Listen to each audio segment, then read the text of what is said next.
آسیہ کا رنگ صاف نہیں تھا، اس لیے شادی کے کچھ دنوں کے بعد ہی ساس کے طعنے ملنا شروع ہو گئے کہ یہ کالی کلوٹی بہو میرے ہی نصیب میں لکھی تھی۔ آسیہ کی ایک چھوٹی نند بھی تھی جو ہر وقت کسی نہ کسی بہانے سے آسیہ کو برا بھلا کہا کرتی تھی۔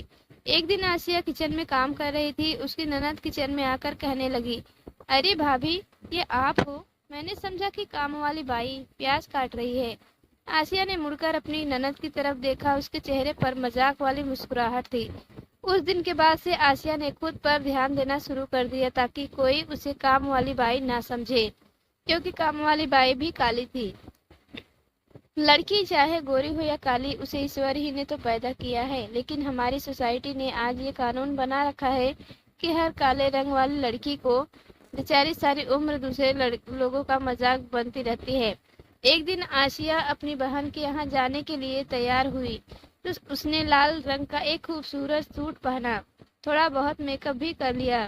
وہ حقیقت میں دیکھنے میں فریش اور اچھی لگ رہی تھی۔ اس کا پتی گھر کے باہر موٹر سائیکل اسٹارٹ کیے اس کا انتظار کر رہا تھا۔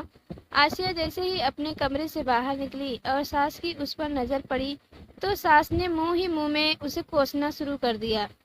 ایک تو ایسا کالا رنگ اور پھر لال سوٹ، ارے بہو، کچھ تو اپنی لاج رکھ لیتی، جاؤ اور کوئی ہلکے رنگ کا سوٹ پہنو، یہ تم پر بالکل بھی اچھا نہیں لگ رہا ہے۔ یہ سن کر آسیہ کا سارا آتم وشواس ٹوٹ گیا۔ اسے ایسا محسوس ہونے لگا کہ جیسے اس کے پیروں میں جان نہیں بچی ہے۔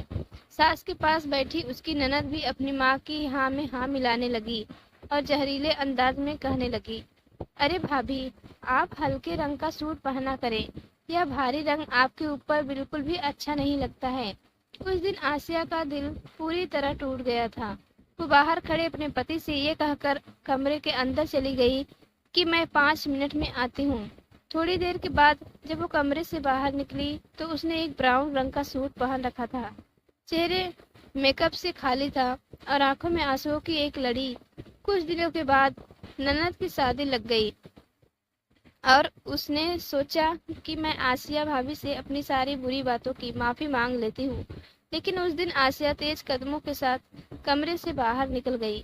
باہر صوفے پر بیٹھی ساس آسیہ پر بڑبڑا رہی تھی کہ ہائے، یہ کالی کلوٹی بہو میری ہی قسمت میں لکھی تھی۔ جب رشتہ دیکھنے گئی تھی تو پتہ نہیں کون سا میک اپ کر لیا تھا اس چڑیل نے، مجھے کیا معلوم تھا کہ یہ اتنی کالی ہے کہ توا بھی اسے دیکھ کر شرمائے۔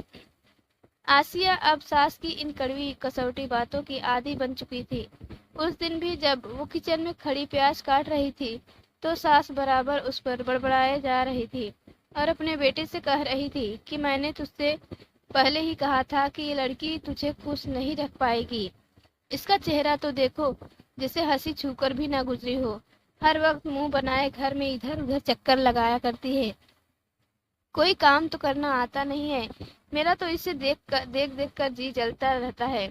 پتی بھی معصومیت سے بولا کہ ماں، میں خود بھی اسے کہا کرتا ہوں کہ خوش رہا کرو، تمہارے پاس کس چیز کی کمی ہے، مگر یہ میری سنتی ہی نہیں۔ ارے اگر نہیں سنتی تو بھگاؤ اس کو اپنی زندگی سے، اور بھی بہت سی لڑکیاں مل جائیں گی میرے شہزادے کو۔ اسی وقت گھر کے دروازے پر دستک ہوئی اور ایک مہمان گھر کے اندر آئے۔ مہمان کے آنے سے ساس کی زبان رکی اور شاید آسیہ کے آنسو بھی۔ ارے نہیں، آسیہ تو ابھی بھی رو رہی تھی، اس کی آنکھوں سے برابر آنسو نکلے جا رہے تھے، شاید پیاز کڑوا تھا یا پھر ساس کی باتیں۔ آنے والا مہمان کوئی اور نہیں بلکہ آسیہ کی نند تھی، جو شادی کے بعد آج پہلی بار گھر آئی تھی۔ آسیہ صبح سے کچن میں اکیلی کام کر رہی تھی۔ اس نے مہمانوں کے لیے بریانی بنائی، سالن میں کوفتے اور میٹھے میں ڈرائی فروٹ، رائتا بنانے کے لیے دہی لینے کو فریج کھولا تو اس میں دہی نہیں تھا۔ اس نے سوچا کہ امی سے کہہ کر دہی منگوا لیتی ہوں۔ وہ امی کی کمرے کی طرف بڑھی، لیکن کمرے کے باہر پہنچتے ہی آسیہ کے قدم رک گئے، کیونکہ اندر سے اس کی نند کی رونے کی آواز آ رہی تھی۔ وہ اپنی ماں سے لپٹ کر رو رہی تھی اور کہہ رہی تھی کہ میری ساس مجھ سے کہہ رہی تھی کہ صرف گورا ہونے سے کچھ نہیں ہوتا، ماں باپ کو کچھ کام کرنا بھی سکھانا چاہیے۔ میری ساس مجھے جب بھی دیکھتی ہے تو مجھے کوسنا شروع کر دیتی ہے، ہر وقت برا بھلا کہا کرتی ہیں،